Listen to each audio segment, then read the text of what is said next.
Hello everyone, welcome to my mini blog. So আজ আমরা যাচ্ছি বিউপুরিয়ার স্টাইল মার্কেটে কিছু কেনাকাটা করতে আর একটু ঘোরাঘুরি করতেও যাচ্ছি। তো এই যে আমার বোনু, আমি, মা, পাপা, আমার মামি আর ভাই, আমরা সবাই মিলে গিয়েছিলাম। তারপর এখানে ভালোই লাগলো, ভালোই কালেকশন আছে। তারপর আমরা ভাই বোনুর জন্য কিছু কিছু নেওয়া হলো ড্রেস। তারপর ভাই কিছু খেলনার জিনিস নিল।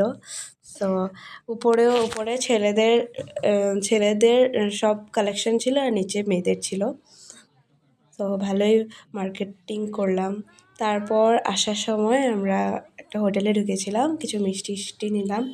তারপর একজনের বাড়িতেও গিয়েছিলাম। তারপর ঘরে চলে আসলাম। So that's it for today. Next mini ব্লগে দেখা হচ্ছে, জন্য টাটা।